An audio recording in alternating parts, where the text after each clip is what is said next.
especialista que o seu bebê vai procurar é o pediatra. O pediatra é um clínico geral de criança, mas ele é especialista em criança. A consulta com o pediatra deve ser mensal no primeiro ano, trimestral no segundo ano, semestral dos 3 aos 4 anos e a partir daí ela pode ser uma vez por ano. Nessas épocas, o pediatra vai orientar tanto questões de desenvolvimento, de crescimento, e vacina, vitamina, alimentação, enfim. Por isso tem essa necessidade. Mas o pediatra, ele é o especialista geral da criança. Eu sugiro sempre 4 consultas com especialista, que não são sugestões minhas, são sugestões da Sociedade Brasileira de Pediatria, da Academia Brasileira de Odontopediatria, enfim. Então vamos lá. Oftalmologista. Além do teste do olhinho, se deu tudo normal, sugestão, consulta de rotina com 6 meses, 2 anos e 4 anos. A consulta de 4 anos é muito importante porque é a partir daqui que a criança vai ser alfabetizada. Então, a gente precisa saber se a criança enxerga para ser alfabetizada. Uma das melhores propagandas de televisão que eu vi era uma que mostrava uma mãe dando uma bronca na criança. Porque você precisa prestar atenção, a única coisa que você faz é estudar, e começou a pipocar na tela as notas da criança.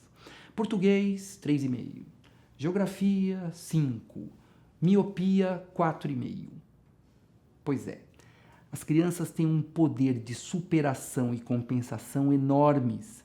Esse olho dela não enxerga, ele faz assim e enxerga tudo.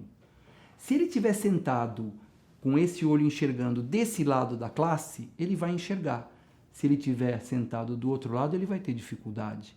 Então, o aproveitamento escolar é um dos fatores que pode indicar para a gente que essa criança está sofrendo de algum problema visual. Certo? Então, 6 meses, 2 anos e 4 anos. A segunda especialidade para procurar, não é na ordem, tá? É o otorrino, para fazer uma avaliação com 2 e com 4 anos, sendo que aos 4 anos a avaliação é através de um exame que se chama audiometria e imitanciometria. Eu quero saber o quanto e se essa criança escuta. A de 4 anos tem essa mesma motivação, nós estamos falando de aprendizado. Muitas vezes essa criança está escutando mal, e escutando mal até os 2 ou até os 4 anos, por conta de um quadro, por exemplo, de otite secretora, essa criança pode ter um péssimo aproveitamento escolar. O tímpano é uma membrana que separa a orelha externa da orelha média. Esse tímpano é uma membrana bem molinha.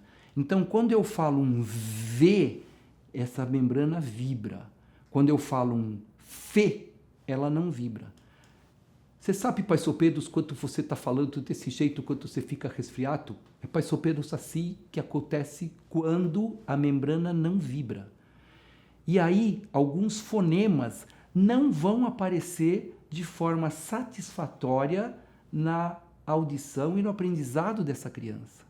Então, é importante que se faça essa avaliação no máximo aos 4 anos. A terceira consulta é com o ortopedista.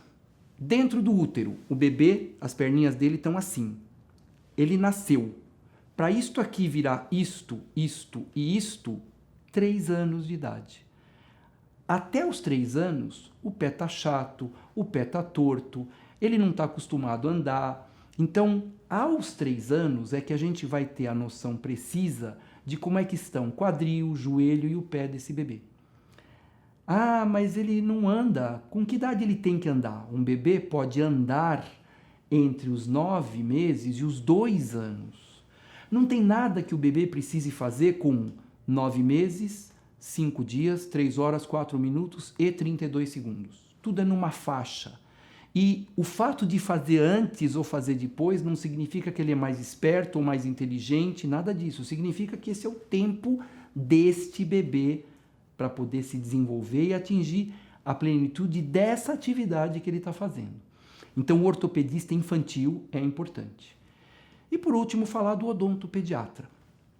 A recomendação que a gente tem é: nasceu o primeiro dente, faça uma consulta com o odontopediatra.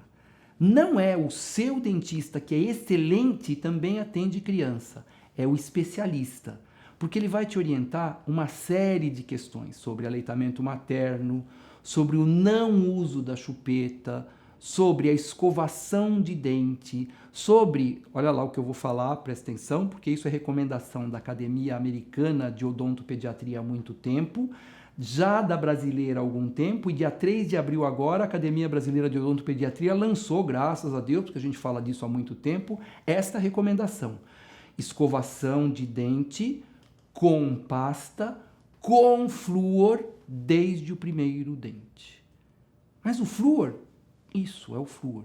Lógico que o importante é a escovação, sim, mas a escovação com flúor é que realmente promove a proteção contra as cáries. Lógico que inicialmente é uma pasta específica com 1.100 partes por milhão de flúor, numa quantidade pequenininha até os 3 anos como um grãozinho de arroz cru e depois dos 3 anos como um grãozinho de ervilha, pelo menos 3 vezes por dia. Até o 6º mês de vida, o leite materno protege o bebê contra cáries. Ah, mas eu conheço o bebê que mamou à noite e por isso teve leite materno e por isso teve cárie. Sim, teve cárie porque aos 6 meses a gente começa a introduzir comida. E a partir do momento quando se introduz a comida, a gente tem a necessidade de uma escovação mais adequada. E como você tem, deixa eu dar um toque nisso, eu vou falar disso mais tarde, mas tem criança que nasce com dente e tem criança que vai ter dente depois de 1 ano de idade. Tudo isso é normal. Em média, 1 dente por mês do 6º ao 8º mês. Se ele é a partir do 6º, se o bebê tem aleitamento materno exclusivo até os 6, se o dente vai nascer depois dos 6, você só vai escovar os dentes depois dos 6 meses com pasta, com flúor. Pediatra, oftalmo, otorrino, ortopedista infantil e odontopediatra. Com esse quinteto, a saúde e a promoção da saúde do seu filho está mais do que assegurada. São exceções que acontecem, elas vão ser avaliadas de acordo com cada caso. Cada caso é um caso que merece uma avaliação individualizada, mas de uma forma geral, lembrem-se sempre dessas avaliações. Conversem com seus pediatras, é importante porque eles vão explicar para vocês também a necessidade dessas avaliações com seus profissionais. E de preferência, sempre um profissional que tenha experiência com crianças, que seja especializado com crianças. O ortopedista infantil, o odontopediatra. O pediatra é o médico de criança. Criança não é um adulto em miniatura. Ele tem suas características e ele precisa do médico apropriado para o seu desenvolvimento. O oftalmologista normalmente tem o que é especializado em crianças e o otorrino também. Olha, com isso a gente consegue segurar muitos dos problemas comuns que a gente tem na infância. Por enquanto é isso. Daqui a pouco a gente vai falar a respeito de outras necessidades para garantir e promover a boa saúde do seu bebê.